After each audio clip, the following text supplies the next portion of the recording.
A common question fans ask their favorite author is, where do you come up with your ideas? For one award-winning mystery writer, the answer was that she actually committed murder when she was a teenager.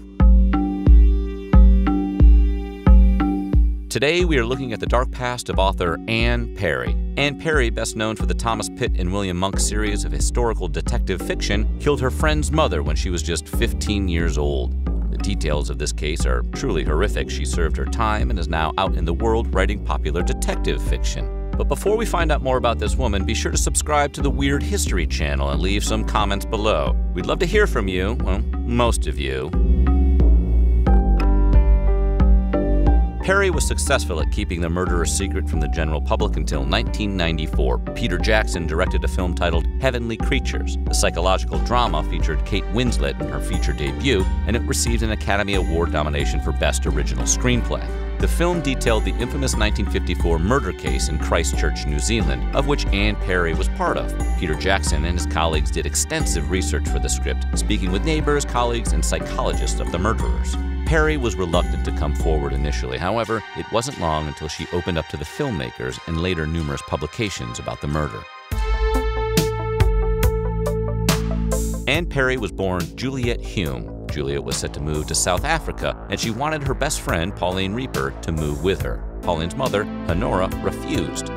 From there, the girls plotted the murder. On June 22, 1954, the girls invited Honora to go on a picnic with them near a tea kiosk in Victoria Park, a scenic spot in New Zealand. Juliet distracted Honora by placing a pink pebble on the road. While Honora went to pick it up, the girls attacked. The girls had a brick with them hid in a rolled-up newspaper. They placed the brick in a stocking and used it to bludgeon Honora to death. After murdering Honora, the girls went back to the kiosk they had eaten at with her just moments before. They proceeded to tell the stand's owner that Honora was covered in blood not far from there. The story the girls told was that Honora tripped over a plank and that she continuously bumped and banged her head. The girls washed the blood from their faces at the stand, and the owner later said she could hear them laughing while they cleaned themselves off. Later, when a female officer escorted the girls to court, she heard them say, "The old girl took a bit more killing than we thought." When the officer asked her to repeat it, Juliet said, "Oh, aren't we the perfect little policewoman?" Many people in their town believed Juliet and Pauline were romantically involved. The girls vehemently denied this. Any romance would be a cause for concern for them, since New Zealand viewed being gay as a mental illness in the 1950s. A major concern for someone who just committed murder, I guess. The girls said that they were able to access another dimension, which they called the fourth world, because their friendship provided such an intense spiritual enlightenment. While the girls came from different economic backgrounds, they both found solace in each other's company. They were both avid escapists who were obsessed with movie stars. They even created alternate personalities for themselves named Gina and Deborah. They bonded over the fact they both suffered from illnesses in their youth. Juliet had tuberculosis, while Pauline suffered from a bone marrow infection. The girls went to separate prisons for a little over 5 years each. A condition of their incarceration was that they were not to speak to each other, and they have not contacted one another since. Juliet went to an Auckland women's prison. For the first 3 months, she was in solitary confinement. She had to perform hard labor, but she eventually collapsed under the pressure of the work. She later told the newspaper The Guardian the prison was cold, there were rats, canvas sheets, and calico underwear. When Pauline was released, she took the name Hilary Nathan and moved to Kent, England. She became a strict Roman Catholic and is now a retired principal of a special needs school. Oh, great. You put a convicted murderer in charge of people who can't advocate for themselves. Makes sense. Upon her release, Juliet moved to England, where she worked at various jobs, including a flight attendant. While she was in the UK, she changed her name to Anne Perry. Perry was her stepfather's surname. In 1967, she moved to San Francisco. She eventually made her way down to Los Angeles, and it was here she began her writing career. To support herself during this time, she worked as a nanny.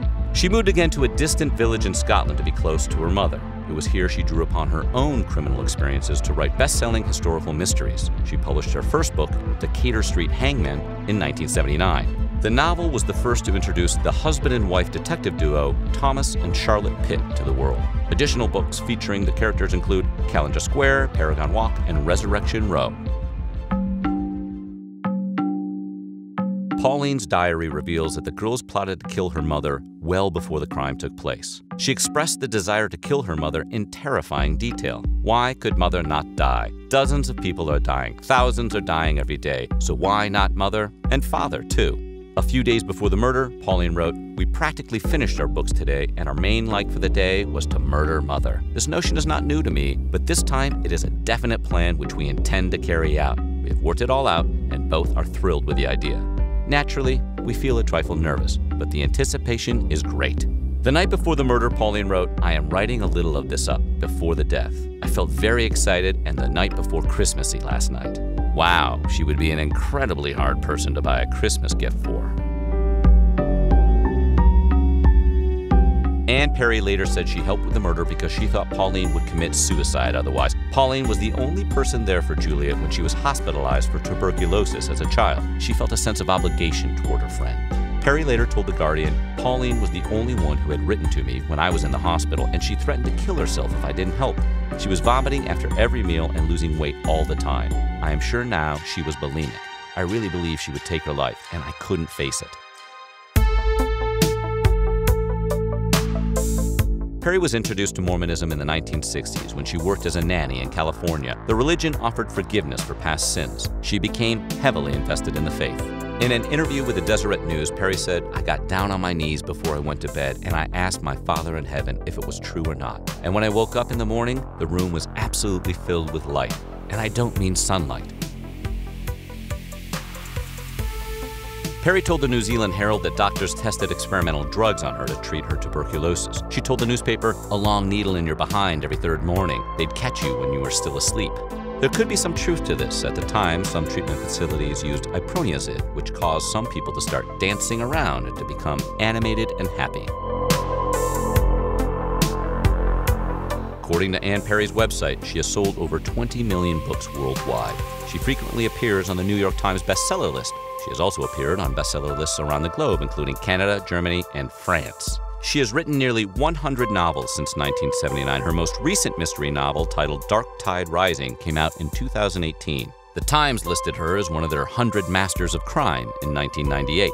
She has won the Agatha Award twice. The first was in 1990 for The Face of a Stranger. In 2002, she won an Agatha Award for Best Short Story for Too Many Cooks. And no, that story did not inspire the Adult Swim video. Anne Perry has earned millions of fans around the world, and many of them are unaware of her dark past. Will you be reading her novels anytime soon? If you like this Anne Perry video, why don't you subscribe then? We got bills to pay. Oh, and click and watch some of her other amazing videos. Do it! Or Anne Perry will come and get you.